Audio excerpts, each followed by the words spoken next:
Good morning friends, welcome to my channel Anokhi Mohabbat. और आप देख रहे हैं कुछ मोहब्बत ऐसी भी। लास्ट सीन में हमने देखा था कि जो अनन्या रहती है आलिया को वो प्रपोज कर देती है कि शादी के लिए, और आलिया जो रहती है वो इस चीज़ से खुश नहीं रहती है। अब उसके आगे एक तरफ आलिया जो थी वो खुश नहीं थी क्योंकि उसे शादी करना अनन्या के साथ प्रॉब्लम नहीं थी, बट उसे शादी के बाद से ही प्रॉब्लम थी। शायद इसलिए क्योंकि उसके मॉम एंड डैड का डिवोर्स हुआ था और उसका सारा जो प्यार के और शादी के प्रति जो पॉइंट ऑफ व्यू था वो चेंज हो चुका था। उसी तरफ जो हमारी आलिया रहती है वो शांति से अनन्या को हक करके सो रही रहती है, बट सोती तो सिर्फ अनन्या है। आलिया तो अपने ख्यालों में कहीं खोई हुई थी। दूसरी तरफ हमारी जो नव्या है वो बहुत अच्छे से कंसोल करके एकदम टाइट हक करके रिया को लेकर सो रही थी। मतलब सो तो रिया रही थी लेकिन नव्या उसे देख रही थी। उतने ही समय हमारा जॉश आता है। जॉश आके बोलता है कि नव्या मुझे आपसे बात करनी है। तो कहती है हाँ बैठो, और दूसरी वाली सीट पे जाकर जॉश उसके बाजू में बैठता है। तो जॉश बोलता है कि यार रूम बुक कर लो ना, मतलब यहाँ पे प्राइवेट रूम करके है, वहाँ चले जाओ। तो कहते हैं कि नहीं, मुझे बात प्राइवेट रूम की बुक करने की नहीं है, यहीं पर रहना है क्योंकि रिया बिल्कुल भी हैंडल नहीं कर सकती मम्मी से दूर जाना, और यहीं रहना ठीक है। तो जॉश बोलता है कैसे बच्चों की तरह सो रही है ये। तन्या बोलती है बच्ची तो है यार, सॉरी नव्या कहती है बच्ची तो है यार, सोने दो उसे, अच्छे कम से कम सो तो रही है। अभी एक दिन में तो उसके साथ इतना सब कुछ हुआ है ना कि उसकी ज़िंदगी पूरी चेंज हो गई है। उसने भी नहीं सोचा था क्या हो रहा है। तो कहता है हाँ, अब करना क्या है नव्या? क्या करना है जॉश? मैं तो खुद शॉक हूँ यार। मिसेस मल्होत्रा इतनी अच्छी इंसान है ना। मुझे कभी मॉम कैसी होती है मुझे नहीं पता जॉश, लेकिन जैसी मैं मिसेस मल्होत्रा से मिली तो मुझे पता चला माँ तो ऐसी होती है यार। बहुत स्वीट है, पर इनके साथ क्या हुआ है, किसने किया है, मुझे सारी डिटेल्स चाहिए। जॉर्ज बोलता है मैं उसी से रिलेटेड आपसे बात करने आया हूँ। आपका शक सही था, ये एक्सीडेंट नहीं है, ये प्लान्ड एक्सीडेंट है। किसी ने जानबूझ के मिसेस मल्होत्रा को मारने की कोशिश करी है। वो जो ट्रक था ना जिसे मारा है, वो ट्रक पहले से किसी भी काम के लिए यूज़ ही नहीं होता था। मतलब लोडिंग अनलोडिंग या किसी भी काम के लिए यूज़ नहीं था वो सिर्फ और सिर्फ आज से 2 दिन पहले उसे खुद वहाँ के गराज से खरीदा गया था। वो तो एज अ स्पेयर पड़ा हुआ था, उसको किसी ने खरीदा, उसको रिपेयर करवाया और आज किया। और ये हमारे उस एरिया में हुआ है। नव्या कहती है उस एरिया में हुआ है। ड्राइवर का पता चला? ड्राइवर का बिल्कुल भी पता नहीं चला है नव्या, क्योंकि ड्राइवर जो था वो फरार है। उसने मारने के बाद वो कहाँ गया क्या है मुझे कुछ भी नहीं पता उस बारे में, बट कोशिश चल रही है। जिस रोड के वहाँ पर एक्सीडेंट हुआ था वो रोड को भी पूरा जांचा है, और वो रोड पे नहीं होता। नव्या एकदम से बोलती वहाँ पे कोई सीसीटीवी कैमरा नहीं था। रोड पे था, सीसीटीवी कैमरा था, मैंने देखा था, लेकिन वहाँ पर ना जिस पोजीशन से लिया है उस पोजीशन से ना उस ड्राइवर का कोई भी फेस वगैरह नहीं आया है। तो उसको देखकर तो मुझे ऐसा लग रहा है कि ये प्लान्ड ही है, ऑलरेडी प्लान्ड है जॉश। कोई भी इंसान ये सब चीज़ें प्लान करके ही कर रहा है। अच्छा, मुझे ये पूछना था कि वो जो ड्राइवर है वो कहाँ का है, ये तो हम पता लगा लेंगे, लेकिन उस एरिया पे मिसेस मल्होत्रा क्या कर रही थी? उस हाईवे एरिया में उन्हें क्या काम था? वो वहाँ क्यों गई थी? जॉर्ज बोलता है हाँ वो तो मैंने पता ही नहीं किया, और हाँ वो वहाँ क्यों गई थी इस बारे में आइडिया भी नहीं है। उनका तो वहाँ जाने का कोई काम बनता ही नहीं है। एग्जैक्टली। तो ये हो सकता है मिसेस मल्होत्रा को वहाँ पर ऑलरेडी बुलाया गया था। उन्हें पता था कि कुछ तो ऐसी बात है जिसकी वजह से मिसेस मल्होत्रा को हम बोलेंगे तो वो वहाँ पर आएगी और उसके बाद वो लोग अपना प्लान एग्जीक्यूट करेंगे। तो अभी क्या करना है नव्या? पता करना है ड्राइवर के बारे में, पर कैसे? कुछ तो क्लू नहीं दिख रहा है। वो हंसती है, हंसते हुए बोलती है, जॉश इतने टाइम से हो तुम मेरे साथ, तुम्हें नहीं पता क्लू मिलता नहीं है, ढूंढना पड़ता है। हाँ पर जॉश, हाँ पर नव्या, कहाँ से ढूंढूं, कुछ दिख रहा है? तो कहती है हाँ। तो कहती है कहाँ, मुझे भी बताओ। हाँ तो सुनो, अरविंद से पता करूं। अरविंद, ये मिस्टर मल्होत्रा का पीए। हाँ, उसके बीवी बच्चे तो हमारे पास ही है ना, तो वो इंसान झूठ बोले बिना तो रह नहीं सकता। झूठ बोलेगा तो उसे बहुत भारी पड़ेगा, और अगर ये काम मिस्टर मल्होत्रा ने किया है तो उसके पीए को इस बारे में सब कुछ पता होगा, और अगर ये काम मिस्टर मल्होत्रा ने नहीं भी किया है तो भी इस बंदे को कुछ ना कुछ तो पता होगा। जाओ अरविंद से पता करो। मेरे दिमाग में ये बात क्यों नहीं आई? नव्या, मैं बहुत बार सोचता हूँ कि मैं तुम्हारी तरह क्यों नहीं सोचता। हर कोई नव्या नहीं होता ना। ऐसा कुछ नहीं है जॉश, कभी कभार क्या होता है, काम और कूल होके पॉइंट्स को देखना पड़ता है। हम हमेशा से जल्दबाजी करते हैं, ऐसे से ऐसा होगा, लेकिन जो दिखता है ना वो कभी नहीं होता है। इसलिए अपनी आंखें खोल के रखो, पर अपनी आंखों पे विश्वास नहीं मत करो। उस चीज़ पे विश्वास करो जो एग्जैक्टली है। थोड़ा समय लो, दिमाग से सोचो, फिर काम करो। इतने साल से हूँ तुम्हारे साथ, लेकिन फिर भी बहुत सी चीज़ें नहीं सीख पाया। अब ज़रूर सीखना चाहूँगा। हमारी जो नव्या है वो कहती है कि हाँ ज़रूर, क्यों नहीं। जहाँ पर सबको लग रहा था कि आलिया सो रही है, जहाँ पे सबको लग रहा था कि रिया सो रही है, वहाँ रिया सो नहीं रही थी। वो नव्या और जॉश की बातों को सुन रही थी। उसकी आंखें तो बंद थी, लेकिन वो कन्वर्सेशन को सुन के समझने की कोशिश कर रही थी, और उसका गुस्सा अंदर ही अंदर बढ़ रहा था कि अगर ये काम पापा ने किया है तो मैं उन्हें छोड़ूंगी नहीं। उन्होंने सारी हदें पार कर दी। उन्होंने अपनी वाइफ के बारे में भी नहीं सोचा, अपनी बेटी के बारे में भी नहीं सोचा वगैरह।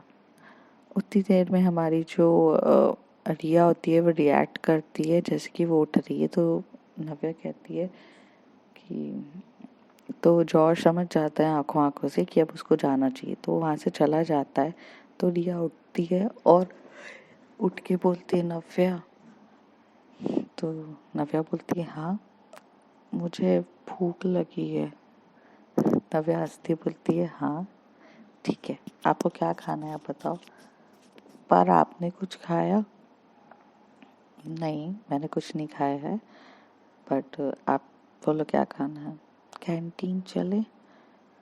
तो कहती है हाँ, लेकिन कैंटीन जाना सही नहीं होगा, हमें यहाँ पर रुक कर देखना भी है। पर सब लोग तो यहाँ सिक्योरिटी गार्ड है ना, हम खाना तो खा के आ सकते हैं। हाँ, बट मैं मिसेस मल्होत्रा को अकेला नहीं छोड़ना चाहती हूँ, मुझे यहाँ किसी पे भी भरोसा नहीं है। आप रुको, मैं खाना मंगवाती हूँ। वो वहाँ से अपने बॉडीगार्ड को इशारा करती है और बोलती है कि एक इंस्ट्रक्शन देती है खाना मंगाने का, और बोलती है थाली लेकर आना। तो वो कहती है मुझे थाली नहीं खाना है। तो वो कहती है स्वीट के साथ, और वो चला जाता है और लेकर आता है। थोड़ी देर में, करीब 5 से 10 मिनट के बाद वो खाना लेकर आता है, और फिर वो लोग वहीं बैठ के खा रहे रहते हैं। तो कहती है आप घर चले जाओ ना। तो कहती है नहीं, मुझे घर नहीं जाना है, मैं घर यहाँ जाऊँगी ही नहीं, और तुम्हें अकेला छोड़ के तो बिल्कुल भी नहीं, चलो खाना खाओ। और वो कह रही रहती है कि हाँ ठीक है। फिर खाना खाती है। खाना खाते खाते वो ये सोच रही रहती है कि अगर इसने मतलब आलिया रिया के दिमाग में ये चल रहा रहता है। रिया ये सोच रही रहती है कि नव्या ऐसी नहीं है यार, नव्या बहुत अच्छी है, ये काम नव्या ने तो नहीं किया है। क्योंकि उसे अपने पापा पे भरोसा तो बिल्कुल भी नहीं था, लेकिन उसे ये इतना समझ में नहीं आता कि इतना कोई उसका पिता कैसे गिर सकता है। और नव्या के बारे में जैसे उसे पता चला था कि वो पापा को मारने आई है, तो उसके कई सवाल उसके दिमाग में चल रहे थे कि हो सकता है कि नव्या ने ये सब कुछ किया हो सकता है मेरे पापा को कमज़ोर करने के लिए मेरी मॉम पे अटैक कराया हो, कुछ भी हो सकता है। लेकिन इसलिए वो बहुत ज़्यादा फोर्स कर रही थी कि उसे घर जाने के लिए, क्योंकि वो अगर उसके साथ कंटिन्यूस रहेगी तो वो कुछ प्लान नहीं कर सकती। लेकिन अगर वो घर जाकर कुछ भी प्लान कर सकती है उसकी मॉम को मारने के लिए। लेकिन यहाँ पर नव्या ने तो कभी कुछ ऐसा किया ही नहीं था। तो रिया जो सोच रही थी वो उसका सोचना गलत था। हालांकि गलत नहीं था, जिस सिचुएशन में वो थी उस सिचुएशन में हजार सवाल तो आने ही थे। एक तरफ वो कल तक जिससे मिली थी वो रही नहीं। एकदम से उसे पता चलता है कि वो जिससे प्यार करती है वो एक्चुअल में एक अंडरकवर एजेंट है जो एक प्लांट के साथ आई है और जिसे लग बाय चांस उससे प्यार हो गया। तो वो सब किसी के लिए भी डाइजेस्ट करना आसान नहीं था। लेकिन जब रिया खाना खा रही थी तो वो नव्या की तरफ देख रही थी। नव्या बहुत ज़्यादा वरिड थी। वो इसलिए वरिड नहीं थी कि उसे ये लग रहा था कि मिसेस मल्होत्रा को प्रोटेक्ट करना तो ठीक है, लेकिन वो यहाँ पर बहुत ज़्यादा गुस्सा इस बात की हो रही थी कि इस बंदे की हरकत ज़्यादा से ज़्यादा बढ़ती जा रही है। अगर मुझे पता चला कि मिसेस मल्होत्रा के मारने के पीछे अगर मिस्टर मल्होत्रा का हाथ है तो वो क्या करेगी उसे भी नहीं पता। और दूसरी तरफ रिया उसकी सिर्फ बॉडी लैंग्वेज को देख के समझने की कोशिश कर रही थी। सडनली से इन दोनों का आई कांटेक्ट होता है और वो कहती क्या हुआ, आप खाना क्यों नहीं खा रहे हो? तो कहती खा रही हूँ। आप क्यों नहीं खा रहे हो? तो कहती है कि हाँ मैं थोड़ा सा कुछ सोच रही थी। कहती क्या सोच रहे थे?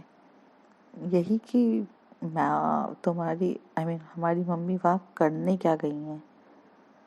मतलब उस हाईवे एरिया में उन्हें क्या काम पड़ गया था। अब वो हाईवे एरिया जो है वो काफ़ी दूर है घर से और सिटी से, तो वहाँ वो किस काम के लिए गई थी।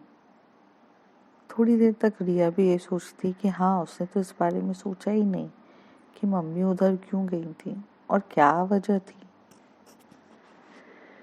सवाल बहुत सारे थे पर उसका जवाब अभी तक कुछ नहीं था। दूसरी तरफ हमारा जो मिस्टर मल्होत्रा रहता है वो घर में जाकर सोचता रहता है कि जैसे उसने सोचा था वैसा कुछ नहीं हुआ। पहली बात उसका प्लानिंग ये थी कि वो बस एक्सीडेंट करा के सिंपैथी वोट पाना चाहता था और कुछ भी उसका प्लान नहीं था। लेकिन एक्सीडेंट बहुत ज़्यादा हो गया और उस एक्सीडेंट के बारे में अब नव्या पीछे पड़ गई है जानने के लिए। हालांकि वो ये सब नहीं है और ये सब उसी का प्लान था, मिसेस मल्होत्रा को वहाँ हाईवे पे बुलाना, ये बोलना कि मैं यहाँ पे स्ट्रक हो चुका हूँ, मेरे पास कार नहीं है, मुझे कुछ भी नहीं पता है, तुम आ जाओ मुझे लेने के लिए, मेरे पीछे लोग पड़े हुए हैं, मैं वरीड हूँ। ऐसे करके मिसेस मल्होत्रा को बुलाने का उसका प्लान था, जो उसने अपना प्लान एग्जीक्यूट भी कर दिया था। लेकिन उस ट्रक वाले ने अपनी सारी दुश्मनी या अपनी बेवकूफ़ी बोलो उस पे निकाल के बहुत ज़्यादा बड़ा एक्सीडेंट कर दिया, जिसमें आज मिसेस मल्होत्रा की जान बहुत ज़्यादा खतरे में थी। ये सब इतना ज़्यादा हो रहा था कि मिस्टर मल्होत्रा भी कहीं ना कहीं अब बहुत ज़्यादा वरिड थे कि अगर उसकी वाइफ नहीं रही तो बहुत ज़्यादा इशू हो जाएगा। और कहीं ना कहीं वो इस बात पे बहुत गिल्टी फील कर रहा था कि अपने पॉलिटिकल करियर को बचाने के लिए आज उसने अपनी फैमिली दांव पे लगा दी। पर कहते हैं ना, ऐसे लोगों को ज़्यादा कुछ फ़र्क नहीं पड़ता है, उनके लिए उनकी गद्दी से ज़्यादा और कुछ इम्पोर्टेंट है ही नहीं। दूसरी तरफ आलिया, जैसी शादी की बात सुनती है तो उसके तो होश ही उड़ जाते हैं और वो सो ही नहीं पाती है। और अनन्या उसकी गोदी में बहुत प्यार से सो रही रहती है, उसे हक करके उसके चेस्ट पे अपना सर रख के बहुत सो रही रहती है। सडनली से रात का कुछ 1 या 2 बजे का टाइम रहता है। अ, अनन्या की थोड़ी सी आहट होती है और आहट होकर वो एकदम से देखती है आलिया की तरफ देखती है, तो वो ये देखती कि आलिया तो सो ही नहीं रही है और वो उसकी तरफ चेहरा करके बोलती है, क्या हो गया, आप सो क्यों नहीं रहे हो? तो कहती कुछ नहीं, आप सो जाओ। तो कहती है क्या नींद नहीं आ रही? तो कहती है हाँ मुझे नींद नहीं आ रही। तो वो कहती है ओके, मुझे भी नहीं आ रही है, तो कुछ करें। पहले आलिया अपनी अपनी आईब्रोज को एक तरफ करके ऐसे देखती है और बोलती क्या करें? ऑफ कोर्स, अब इतनी बड़ी हो, मैं बताऊं या करके दिखाऊं? तो वो कहती है कि क्या बोल रही हो अनन्या, सो जाओ, रात हो रही है। तो कहती है हाँ रात हो रही है तभी तो। और बोलती let me show you how it's goes. और ऐसे करके वो उसके ऊपर आती है और आलिया तो अभी भी कंफ्यूज तरीके से उसे देख रही रहती है। उतने में अनन्या बहुत प्यार से उसे किस करने लगती है। किस उसका बहुत डीपर होता है, डीपर। थोड़ी टाइम तक तो आलिया शॉक्ड होती है, लेकिन फिर वो अपना पूरा स्ट्रेस भूल कर, हर एक चीज़ भूल के अनन्या को बहुत प्यार से किस कर रही रहती है, बहुत प्यार से किस करती है। और उनकी किस लगभग 5 से 10 मिनट चलती रहती है। थोड़ी देर बाद जब वो किस करके थक जाते हैं दोनों, तो थोड़ा दूर होके वो उसके नेक पे किस करती है, नेक से थोड़ा सा नीचे, थोड़ा और नीचे उसके चेस्ट पे किस करती है, चेस्ट से उसके पूप्स पे प्रेस करे जा रही रहती है, किस कर रही रहती है। फिर उसके नेवल नेवल यहाँ पे सिर्फ आलिया उस मोमेंट को एंजॉय कर रही रहती है और उस अपने पूरे हाथ उस बेडशीट पे पकड़े रहते हैं। और इन लोगों का ऐसी लव मेकिंग चलता रहता है और कब फ्लोर पे कपड़े पहुंच जाते पता ही नहीं चलता। और ये लोग बहुत इंटेंसली इंटीमेट होते हैं और इस इंटीमेशन में हमारी आलिया का जितना भी स्ट्रेस था वो सब रिमूव हो जाता है और अनन्या बहुत कंफर्ट लेवल देकर उसे अपने सीने से लगाकर सो जाती है। जहाँ उसकी नींद गायब थी, आज उसी की बाहों में उसको नींद आने लगती है। दूसरी तरफ हमारी जो रिया रहती है, जब वो अपना पूरा डिनर ख़त्म कर लेती है तो वो भी हमारी नव्या को हक करके सोती है, क्योंकि उसे हक करे बिना और नींद तो आनी नहीं थी। और नव्या भी बहुत टाइम तक ये सोचती है कि मिसेस मल्होत्रा के साथ जो हुआ वो सही नहीं था और उसे प्रोटेक्ट करना है। थोड़ी देर तक जब ऐसे ही चल रहा रहता है तो रिया को रियलाइज होता है कि नव्या बहुत ज़्यादा वरिड है अपनी मेरी मॉम के लिए।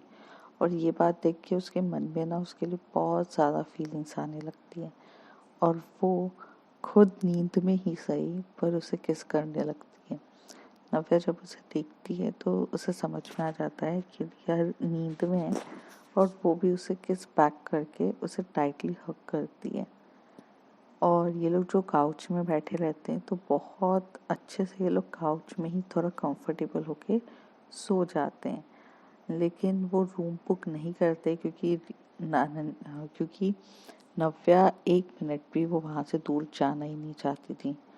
आखिर उसे डर था कि अगर वो 1 मिनट भी गई तो यहाँ जितने लोग हैं उनमें से कोई ना कोई मिसेस मल्होत्रा पे अगर अटैक कर दिया, उनकी जान को खतरा हो सकता था। तो उस रात हमारी जो नव्या है बिल्कुल भी नहीं सोई थी। जॉश भी अपने इस काम में लग चुका था कि उसे अरविंद से सारी इन्फॉर्मेशन निकालनी है। वो अरविंद को कांटेक्ट कर रहा था, पर अरविंद सिर्फ उससे एक ही चीज़ बोल रहा था, मुझे इस मैटर के बारे में कुछ भी नहीं पता है। तो वो ये कहता है नहीं पता है पर पता लगाओ। अब अरविंद भी ढूंढने के लिए लग गया था कि आखिर कौन है, क्या है, कैसे किया है। क्योंकि हाँ, मिस्टर मल्होत्रा ने इस काम पे अरविंद को इन्वॉल्व नहीं किया था।